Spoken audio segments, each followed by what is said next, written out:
Salam saudara terkasih dalam Kristus Yesus. Kita jumpa lagi dalam renungan harian Embun pagi hari ini. Sebelum kita mendengarkan firman Tuhan, kita bersatu dalam doa. Damai sejahtera Allah yang melampaui segala akal dan pikiran, itulah yang memelihara hati dan pikiran dalam Kristus Yesus Tuhan. Amin. Saudara, firman Tuhan untuk kita pada hari ini diambil dari Wahyu 1 ayat 17. Demikian firman Tuhan. Dalam bahasa Batak Angkola, dina mangaligiau tusia tukap mau tujolonia songon halak nadung mate, tapi di bainia ma tuau tangan siamunia di dokiam ulang homa biar au napar jolo dohot napar pudi. Dalam bahasa Indonesia, ketika aku melihat dia, tersungkurlah aku di depan kakinya sama seperti orang yang mati. Tapi ia meletakkan tangan kanannya di atasku, lalu berkata, "Jangan takut, aku adalah yang awal dan yang akhir." Demikian firman Tuhan. Saudara terkasih dalam Kristus Yesus, firman ini atau kitab Wahyu dituliskan oleh Yohanes ketika dia dibuang ke Pulau Patmos. Sebelumnya Yohanes adalah seorang murid Yesus yang memberitakan tentang kematian, kebangkitan, dan keselamatan yang sudah disediakan Yesus bagi orang yang percaya kepadanya. Kemudian beberapa kali dia disiksa, namun setelah disiksa tidak mati juga, maka dia dibuang ke Pulau Patmos. Di Pulau Patmos, Yohanes mendapat penglihatan, dan di dalam kalimat sebelumnya, pada ayat-ayat sebelumnya dikatakan, "Tuliskanlah seluruh yang engkau lihat." Suara itu menggema di dalam pendengaran daripada Yohanes.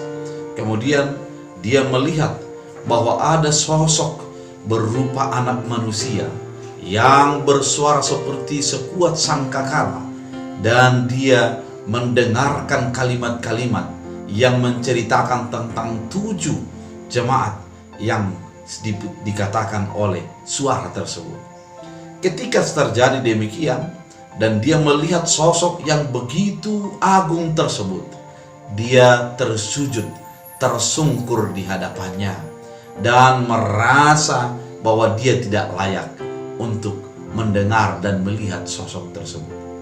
Namun pada ayat 17, suara itu mengatakan dan memberikan menompangkan tangannya ke atas kepalanya, dan dia mengatakan, "Jangan takut, aku adalah yang awal dan yang akhir." Saudara terkasih dalam Kristus Yesus, sebagai orang, sebagai manusia, sebagaimana Yohanes mengalaminya, adalah sesuatu yang wajar ketika dia takut. Kenapa dia takut? Dalam konsep perjanjian lama dikatakan ketika sudah berjumpa dengan Allah, dia akan mati. Kemudian dalam konsep perjanjian baru, ketika seseorang sudah mendekati kepada Allah, maka dia harus sungkur dan merendahkan diri di hadapan Allah. Saudara terkasih dalam Kristus Yesus, perasaan takut, perasaan tidak layak bagi kehidupan orang sampai saat ini adalah merupakan yang wajar. Namun pada firman ini, ketakutan itu adalah sesuatu yang harus dibuang ketika berhadapan dengan Allah. Kenapa dikatakan demikian? Karena Allah itu adalah yang awal dan yang akhir. Kalau dikatakan Allah sebagai awal, bahwa segala sesuatunya berasal daripada Allah. Apa yang ada bagimu pada saat ini sesungguhnya berasal daripada Allah. Apa yang kita nikmati pada saat ini, yang terjadi bagi kehidupan kita, adalah merupakan sebuah pengetahuan dan kehendak Allah. Dan kemudian dikatakan kalau Allah adalah sebagai akhir, artinya segala perjalanan kehidupan ini pada akhirnya harus dipertanggungjawabkan kepada Allah. Tidak ada sesuatu yang menjadi terlepas dari tanggung jawab kepada Allah. Kita harus menyujudkan hati dan menyembah kepada Allah di dalam segala keberadaan kita. Saudara terkasih di dalam Kristus Yesus, ketika kita menyadari bahwa segalanya berasal daripada Allah, dan segalanya harus dipertanggungjawabkan kepada Allah, maka segala totalitas kehidupan kita sesungguhnya di dalam lingkup kasih setia daripada Allah. Tidak ada yang menjadi tak dampak di hadapan Allah, dan tidak ada yang tersembunyi di hadapan Allah. Segalanya jelas dan terang, transparan. Oleh karena itu, saudara terkasih dalam Kristus Yesus, ketakutan kita akan menjadi sirna.